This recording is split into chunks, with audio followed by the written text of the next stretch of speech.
أعوذ بالله من الشيطان الرجيم بسم الله الرحمن الرحيم اهدنا الصراط المستقيم قال الله تبارك وتعالى في شان حبيبي إن الله وملائكته يصلون على النبي يا أيها الذين آمنوا صلوا عليه وسلموا تسليما اللهم صل على سيدنا محمد وعلى آل سيدنا محمد وبارك وسلم صلاة والسلام عليك يا رسول الله يا حبيب الله صلى الله تعالى عليه وسلم. معزز حاضرین کرام، گزشتہ اتوار کو آپ نے محترم احمد قادری محبوبی صاحب سے اسی عنوان پر خطاب کو سماعت فرمایا. تفصیلاً میں خطاب کے لیے حاضر نہیں، حالانکہ آج کا اتوار سیدی خواجہ پاشا صاحب قبلہ، کیونکہ ان کی طبیعت کی ناسازی کی وجہ سے میں حاضر ہوا ہوں. اختصار کے ساتھ میں اپنی تقریر کو سمیٹ لوں. میں نے جس آیت پاک کی تلاوت کا شرف حاصل کیا، یہ سورہ فاتحہ کی مشہور آیت کریمہ ہے.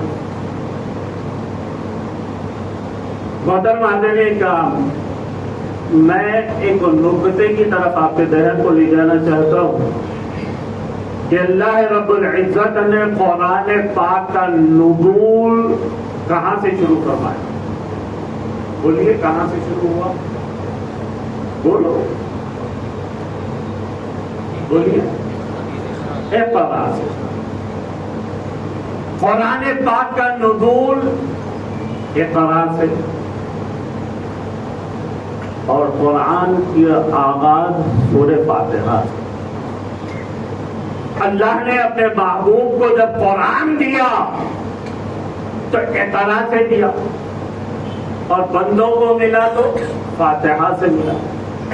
میرے ذہن میں یہ بات آتی ہے کہ اللہ رب العزت نے نبی کو سورہ فاتحہ سے کیوں نہیں دیا، یا پھر بندوں کو سورہ اقرا سے کیوں نہیں دیا؟ نبی کو دیا اقرا سے، بندوں کو ملا فاتحہ سے. اتنا فرق کیوں؟ دینا ہی تھا تو نبی کو فاتحہ سے دے دیتا، یا پھر بندوں کو اقرا سے دے دیتا. لیکن نبی کو دیا اقرا سے، بندوں کو ملا فاتحہ سے. اتنا فرق کیوں؟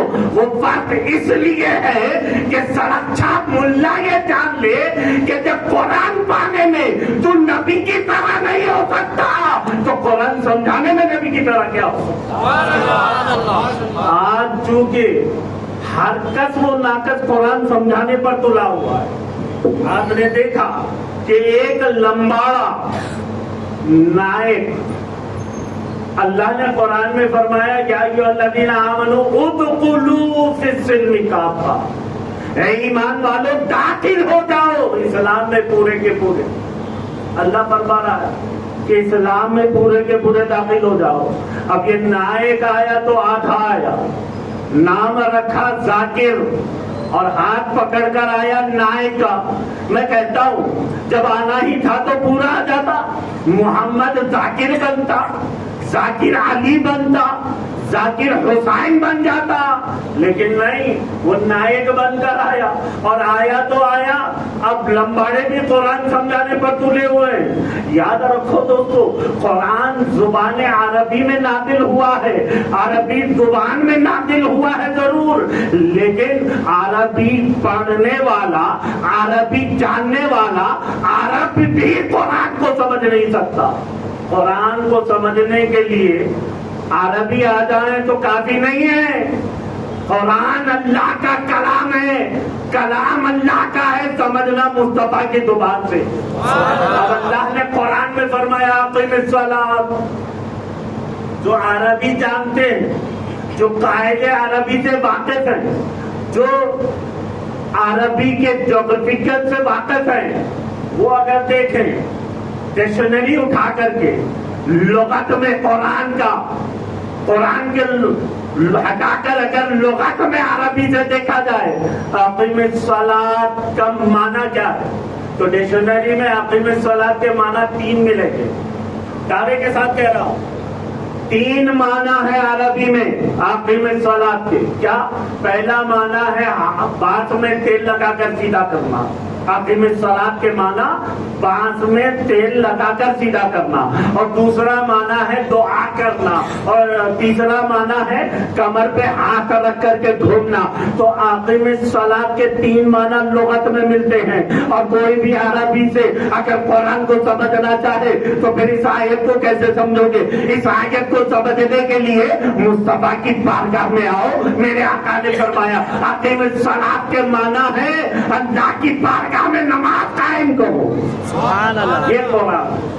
اگر کوئی یہ کہے کہ قرآن کا ٹرانسلیشن آ گیا, قرآن کو سمجھنے کے لیے کسی پیر کی ضرورت نہیں ہے, استاد کی ضرورت نہیں, مرشد کی ضرورت نہیں ہے, تو یاد رکھو وہ گمراہ ہے.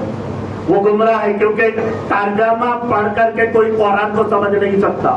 یہ میرا چیلنج ہے, ترجمے سے کوئی قرآن کو سمجھ نہیں سکتا. یہی تو وجہ ہے کہ آج وہابیت جو بھولے بھالے سنی مسلمانوں کو گمراہ کر رہی ہے. کسی نے کہا کہ دیکھو کسی کی شفاعت اللہ کے سامنے قبول نہیں ہے, اللہ کسی کی شفاعت کو قبول نہیں کرتا. تم پیروں کے پاس جاتے ہو شفاعت کے لیے, ارے اللہ تو نبی کی بھی شفاعت قبول نہیں کرتا. کسی کی شفاعت قبول نہیں ہے اللہ کے سامنے. اور قرآن کا حوالہ دے رہا ہے. قرآن میں اللہ نے فرمایا آیت الکرسی میں یشفع عنہ, اب وہاں بھی اس کو بتا رہا ہے, یہ حوالہ دے رہا ہے. یشفع عنہ کون ہے جو اللہ کے سامنے شفاعت کر سکے؟ بولا والا سنی مسلمان جو کہ قرآن کو کبھی قاعدے سے پڑھا نہیں ہے, سمجھا نہیں ہے, جانا نہیں ہے. اب اس نے کہا کہ یشفع عنہ کون ہے جو اللہ کے سامنے شفاعت کر سکے؟ اب بولا والا سنی مسلمان قرآن کو دیکھا, سر جھکایا, پیچھے ہو گیا. ہاں یار یہ بات بالکل صحیح ہے, اللہ کے سامنے کوئی شفاعت نہیں کر سکتا. تو قرآن کو سمجھنے کے لیے استاد کی ضرورت ہے, قرآن کو سمجھنے کے لیے پیر کی ضرورت ہے. اب آؤ, اللہ نے فرمایا یشفع عنہ الا باذنہ, کون ہے جو اللہ کے سامنے شفاعت کر سکے سوائے ان کے جس کو اللہ نے اجازت دے رکھی ہے. اللہ نے اجازت دے رکھی ہے. قرآن کو سمجھنا چاہتے ہو اور خود سے سمجھنا چاہتے ہو تو پھر اگر خود سے سمجھو گے تو پھر نماز بھی قائم نہیں کر سکو گے. اللہ نے فرمایا قرآن میں اگر سمجھنا چاہتے ہو تو پیر کی بارگاہ میں, اپنے ولی کی بارگاہ میں, اپنے استاد کی بارگاہ میں آؤ, تب سمجھ میں آئے گا. حاضرین محترم, گزشتہ اتوار کو آپ نے سماعت فرمایا اسی آیت پاک پر حضور پیرانے پیر غوث پاک رضی اللہ تعالیٰ عنہ کے واقعات کو عرض کرتا ہوا میں اپنی تقریر کو سمیٹ لوں. سرکار غوث پاک جس کے نام نامی اسم گرامی سے اس مہینے میں یاد کیا جاتا ہے, کہتے ہیں نا کہ یہ 11ویں کا مہینہ ہے. 11ویں کا مہینہ بڑے پیر سے منسوب ہے. 11ویں کا مہینہ آپ جانتے ہو سرکار پیرانے پیر غوث العظم دستگیر رضی اللہ تعالیٰ عنہ کون ہیں؟ ارے جن کی کرامتوں کا اظہار, جن کی کرامتوں کا ذکر سن سن کر ایک شخص سرکار پیرانے پیر کی بارگاہ میں حاضر آیا اس خیال سے جو کوئی ایک کرامت اپنی آنکھوں سے دیکھی. سرکار پیرانے پیر کی بارگاہ میں 40 دن تک وہ خدمت میں لگا رہا. جب 40 دن مکمل ہو چکے تو حضور پیرانے پیر سے وہ اجازت طلب کرنے لگا. میرے آقا بڑے پیر نے فرمایا اچھا جانا چاہتا ہے, ذرا یہ تو بتا کہ تو آیا کہاں تھا اور جا کہاں رہا ہے. تو وہ کہنے لگا سرکار آپ کی کرامتوں کے چرچے سن سن کر